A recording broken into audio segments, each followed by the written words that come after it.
All right, everyone. Thank you for your patience. We're going to wrap up with head coach Oscar Pareja. Oscar, if you could please get us started with your overall thoughts on the game today. Okay.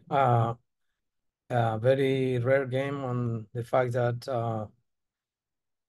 too early we get with one extra player and Charlotte and find a way to score their second goal and in the moment that we push the most. Uh, those circumstances made us feel that getting this result at some point is going uh, to help us on obvious that we wanted. I think the team made a lot of efforts to win the game, but we Charlotte find that second goal that it could have been worse. So humbly today we take that point. We wanted more, but we have some positive things still that we have to grab there and just move on to the next game. We'll go to Michael. Oscar, thanks for your time. Obviously, nice to get a couple of goals, but at the same time, you probably can't be too happy with the goals that were allowed and the number of good transition opportunities. Can you just kind of describe what you thought was going wrong back there tonight? Uh, I thought in a game against LA happened something similar. When we have domination of the game and we have them defending in a very lower block for almost the whole game, we concede those goals at the end. I think our vigilances were not good in that one game. Today was much better, but we lost those two duels there, and they found a way to hurt us. We won the lines higher, obviously, because the game turned into a team attacking all the time and the other one just defending and trying to get some transition. So that's what you saw, those transitions. There was not many other ways to do it. But we should have been better on controlling for sure. Over to Austin. Oscar, just offensively speaking, being able to get Faku and Duncan on the score sheet, what does that mean just for their confidence, especially considering the last couple of games where they've had a bit of a drought? Right, those things that at this point probably is difficult to see it because the frustration on not just wanted, but have the opportunity to add 3 points tonight. But those things are going to help us for sure. See that Duncan score, that Paco score, and but we need many more players, of course, in front can start scoring as well. But today that's positive, Austin, and we're going to keep it. Yes. We'll go to Luis Carlos Pineda. Hi, Profe. I wanted to ask you, Jacqueline came in. He had two clear chances. Unfortunately, he missed. I wanted to see a little bit if you can tell us, how can you keep him motivated as a striker, and also how's the locker room feeling coming up the game on the weekend? Thank you, sir. The motivations for the forwards, with any doubt, is scoring goals.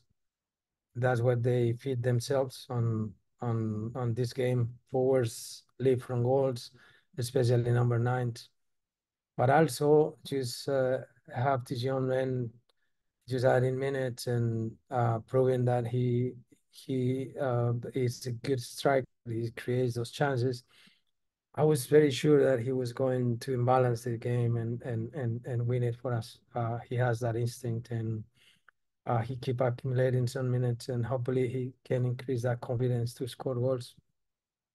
The locker room is normal. I think it was a game that we knew for all what happened that we needed the 3 points. But it's obvious that we're not happy with the final score.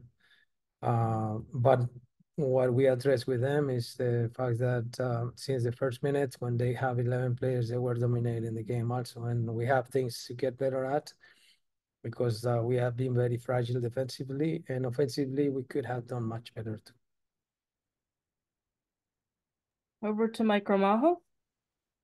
Thank you, Jackie. Profe, I wanted to ask you about Felipe. How's he looking after he was taken out of the game from after that foul, and obviously with Cesar coming in, how did that kind of, in a way, kind of influence the midfield to kind of look for that result that you guys ended up with? Felipe, I think he has an inflammation in his leg. Unfortunately, he couldn't continue the game. But after I see that he was starting walking, so I hope that it's nothing so serious. And yeah, because we need the players in a very quick turnaround now that we're going to play them at home against Chicago. Got two more here. We'll go back to Michael and then wrap up with Austin.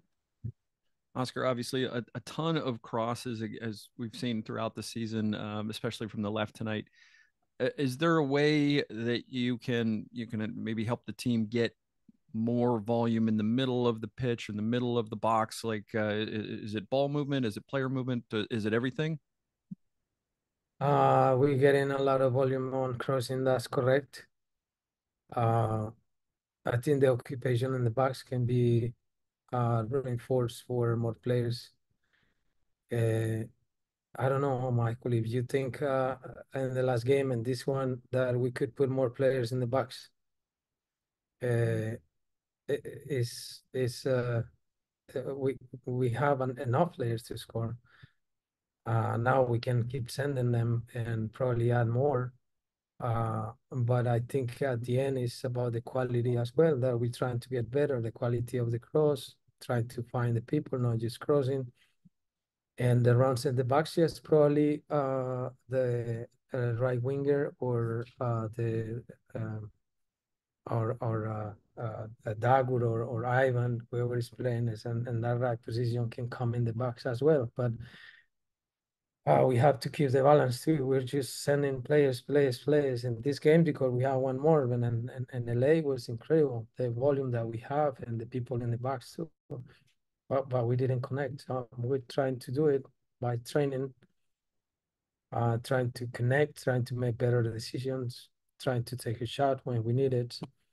But as you say, I think the volume from crossing is incredibly high. And final one with Austin. Oscar, I wanted to ask you about Nico. He had 10 chances created, almost 150 touches of the ball throughout this game. For how important he was in this game, just in terms of creating chances and being in that attacking third, really kind of orchestrating the offense. How important is it to get him more involved in the offensive aspect? I know you've been playing him a little bit of a deeper lying midfield role, but how important is it to get him more involved in that offensive chance creation going forward? I think Nico is helping us in this lineup as a connector.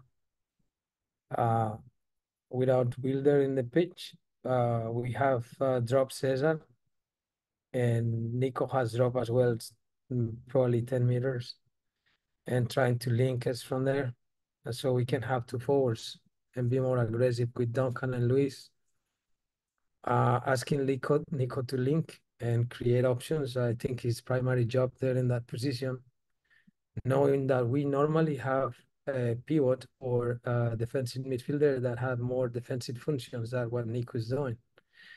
Now, I think he's creating it, and I think he's helping us offensively at the point that sometimes we are giving up some space that we didn't give up before. But that's the trade that we have in this game. You want more volume. You have another player that can create and be offensive, not just as a number 8, but like a number 10 all the time. And you have two forwards and two wingers, and you have a fullback in the left that goes too. Is I think is enough.